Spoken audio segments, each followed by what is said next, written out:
LGI shit, man. Let's get rich.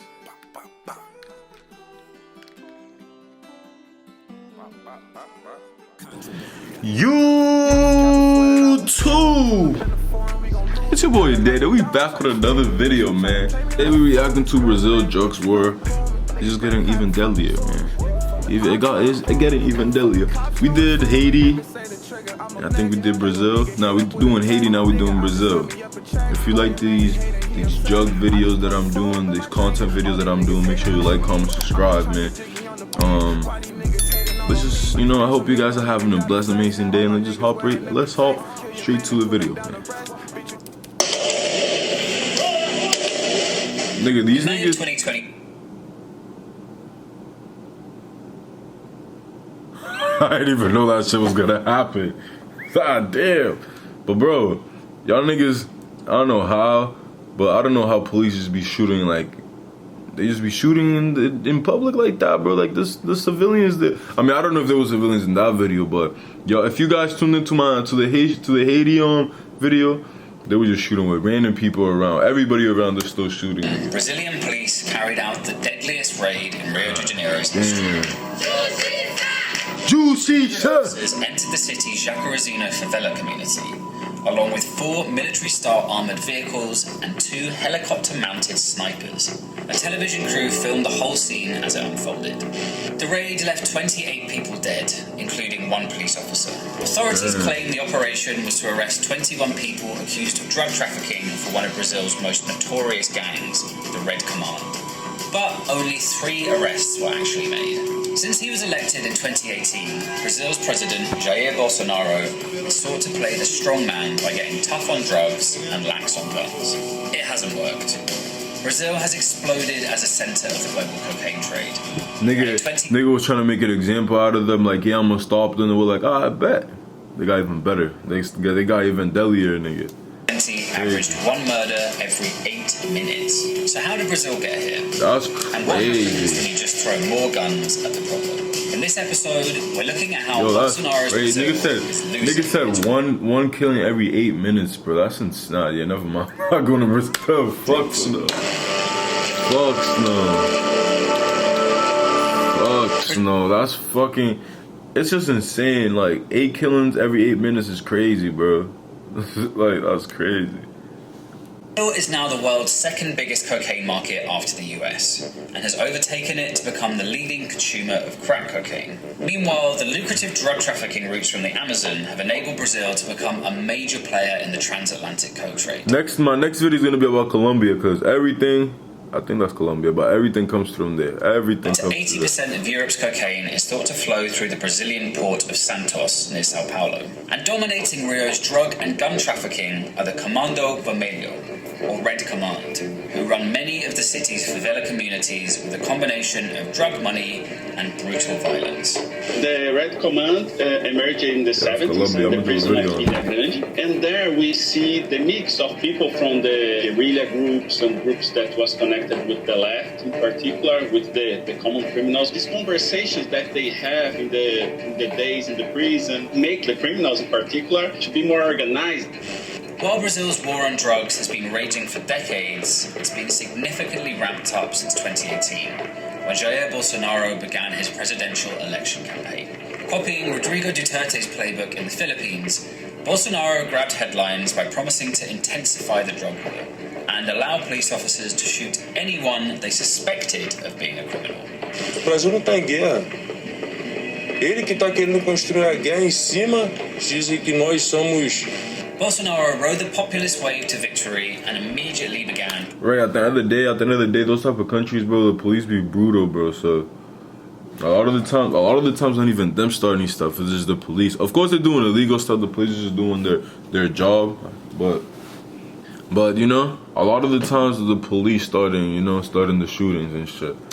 His right-wing militarist stamp on Brazil's drug and gun laws. Para lhes garantir esse legítimo direito à defesa, eu, como presidente, vou usar essa arma. Back in 2014, Bolsonaro genuinely suggested that taking drugs turns you gay, which didn't bode well for a man with a pen in his hand and the power to change laws. Stating he hoped that criminals would die in the street like cockroaches, he raised the minimum penalty for drug trafficking to 8 years and moved Brazil away from proven harm reduction policies, instead focusing on coercive abstinence and forcing people into Christian-run rehabs. Tem que não faz parte da sacanagem. Tem que aparece vendendo a munição, que aparece vendendo um acessório, fuzil. Assim vai.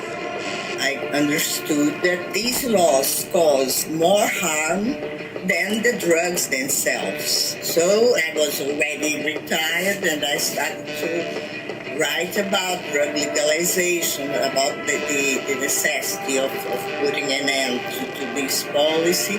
Também é urgente acabar com a ideologia que defende bandidos e criminaliza policiais.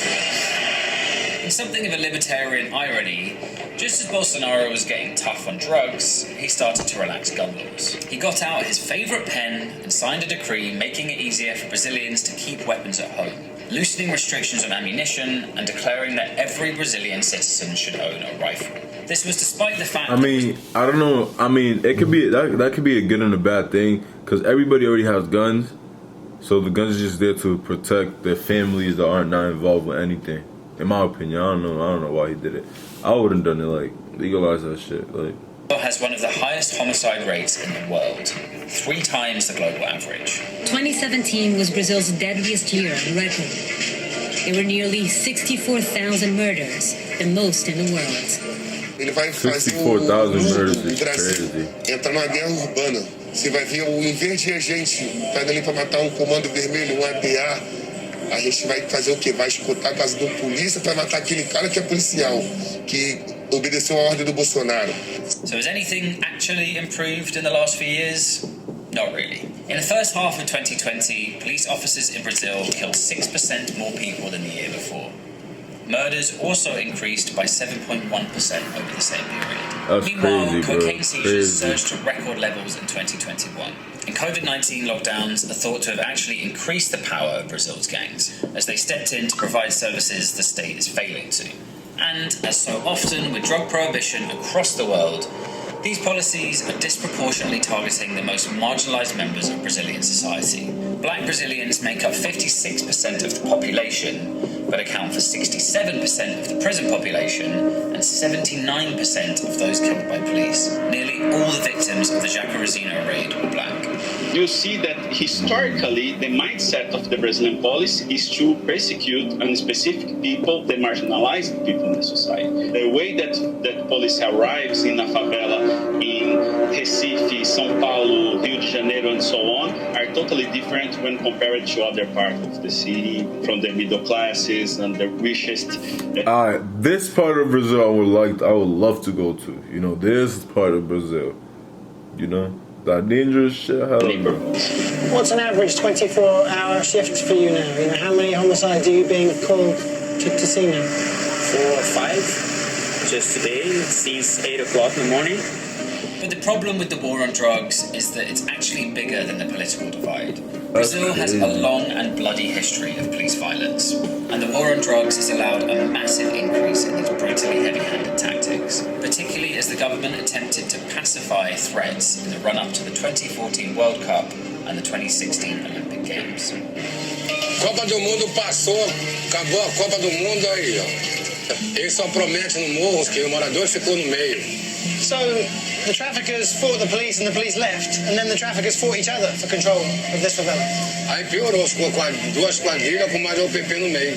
The so-called policy of pacification is a contradiction. You can't have pacification through war. The first thing we need for a real pacification of society is to put an end to the war on drugs, to put an end to this military approach of the criminal justice system. There's little doubt that Bolsonaro's new wave of drug war brutality is much scarier than anything Brazil has seen in recent history, particularly his alleged association with Rio's terrifying militias, paramilitary groups of serving and retired cops who claim to protect favelas from drug trafficking, but tend to be just as violent as drug gangs. Meanwhile, the Red Command are only growing more violent, as they fight for control of the cocaine trade and clash with rivals like the 3rd Command and the Primero Comando da Capital, known as the PCC, in Sao Paulo. So what are the chances of these crackdowns actually working? And the evidence so far, 0%. Pretty slim.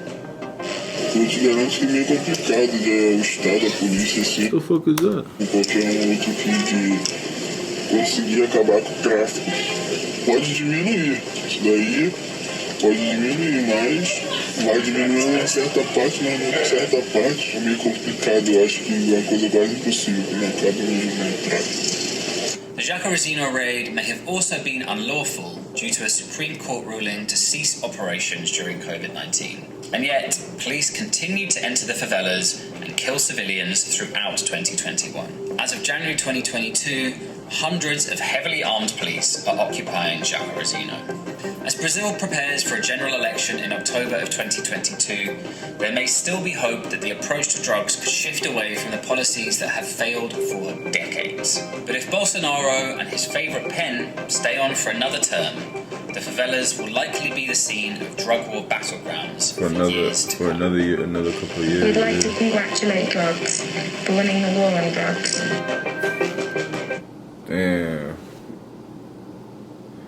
Damn, it's like, damn. Sometimes, bro, I just be feeling bad for the people that are not involved in it, because they just have to live in that. They just have to live in those type of environments for almost ever type shit. Not ever, because of course, but for a period of time. I just hope that shit slows down, bro. Because niggas say 8 murders. Niggas say 8 murders every 8. I mean, fucking 1 murder every 8 minutes. That's insane, bro. That's some numbers that I didn't even know. I thought he was gonna say like 2, 3 every day, but fucking 1 every 8 minutes is crazy.